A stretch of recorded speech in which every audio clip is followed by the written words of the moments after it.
foreclosure is if you do nothing. Because that's what they're depending on. They're depending on you to do nothing. Just to say, oh, well, I lost my job and I couldn't make my house payments, and I know I only make $45,000 a year, but they gave me a $550,000 house, and I was pretty sure it was going to work out in the beginning, but I think I'll just hand it back to them. The only way that that really probably would get pressed to the wall is if you just let it go through, okay? So no politician is going to jump up and say, guess what, Americans, you can stop paying your mortgages now. But I'm here to say to you that what was done with all of those assets that they had is that they turned them into vehicles to make even more money. And they negated their rightful ownership to your home in those deals. So there are all kinds of people around the country who can help with this. And again, no one's going to jump up and say stop paying it. But we are at a place where nearly all these mortgages are invalid. So that's great. That's great. Everybody's individual decision about what they're going to do based on that material, that's another matter.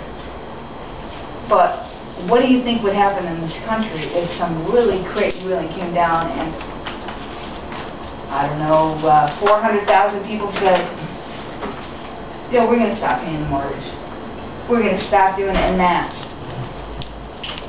And more people came to understand why they were doing this.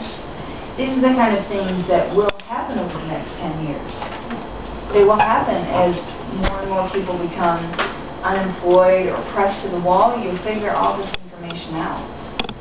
So 75, I think you need to know what's going on with the Federal Reserve.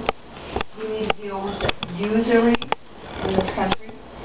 One of the reasons why you send most of your credit card payments to Delaware or whatever is because these states engage in undermining their own state laws regarding usury, so the credit card companies can come in, settle in that state, and get away with charging you 29% interest when you miss one payment, because we allow usury.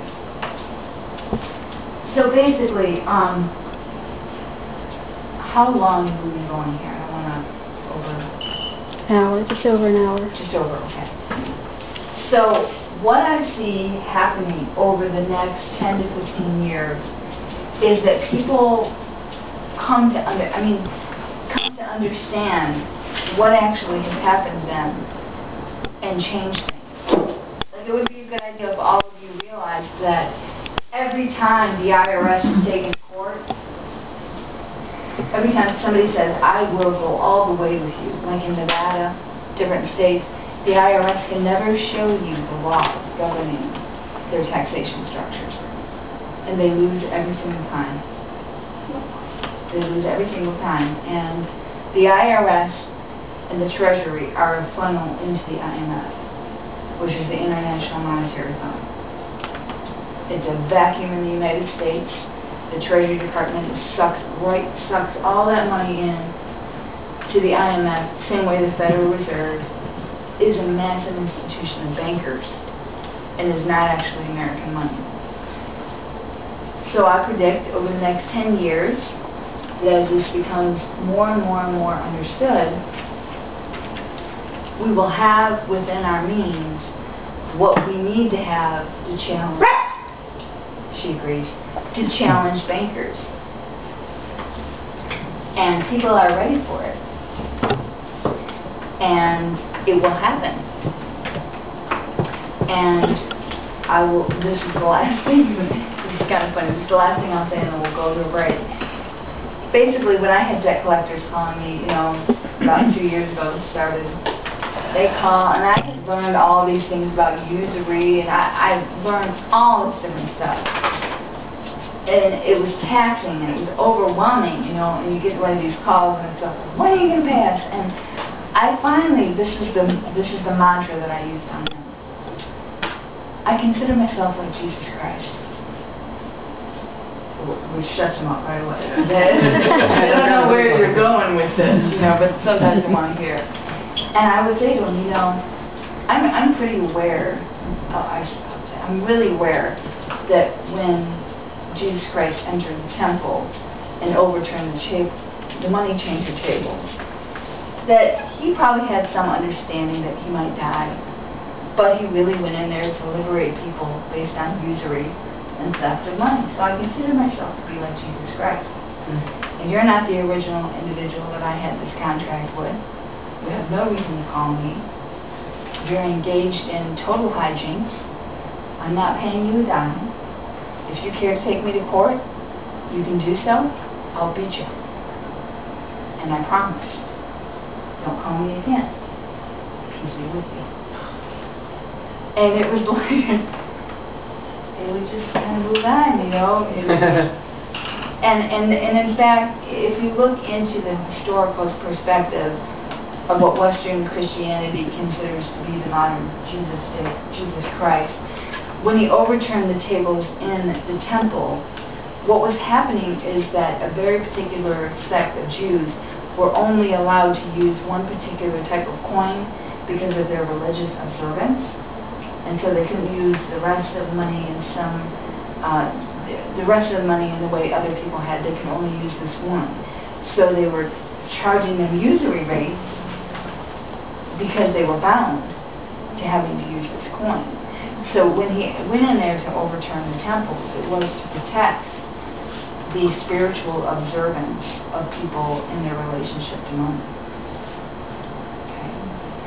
So I would ask you in your research to decide if the Federal Reserve is in any way impeding your spiritual use of money.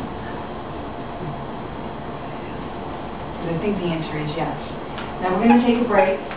When we come back, if we can deal with new money, where are we headed? We're heading into energy advances, raw living and a brain upgrade, and Raziel and the paradise. So I'm going to talk about these three right here when we come back. Do you want to take any questions at this point? Or? I mean, I can. I just want people to have an opportunity to ask questions to catch themselves up if they feel that they need to. Yeah, that's probably good. Okay. Yes. Where does gold fit in? Where does gold fit in? Where does gold fit in? Well, at its base right now, gold is just used as a commodity. I mean, it really doesn't hold up the value of money anymore, and it hasn't for about 30 years now. It is the commodity that almost everybody uses to kind of balance themselves against any kind of collapse of a major dollar. As I see it, gold is a huge gain. You're better off owning it than not. But if you're owning gold because you think the economy is going to completely collapse, which is what I know some people own gold for, I think you should take the gold and sell it and buy 3 months of supplies. If you think the dollar is going to collapse, and that's what you're using to guard against that. You can't eat the gold.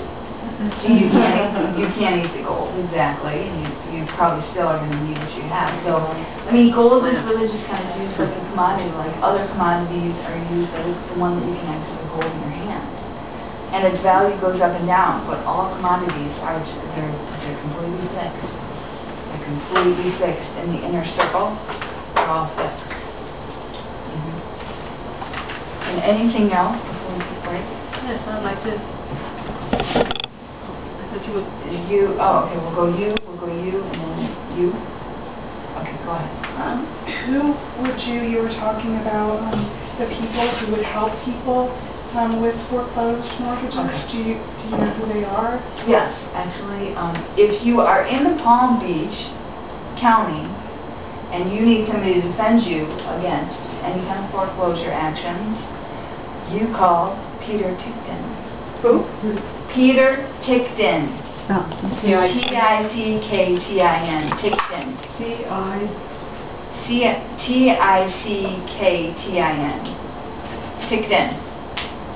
He is the man. He is the man for sure. You pay him $500 a month. He's going to guard your property. He's going to, I mean, if you can't get a loan modification, he's going to basically take it through the entire legal process. You'll likely be living in your house for 1.5 to 2 years, not paying any mortgage at all. You'll be paying him $500 a month to defend you in the court system. And at the end, you can end up with a loan modification, possibly a free house if there's enough fraud in your documents. Okay, so Peter, and I did the legwork.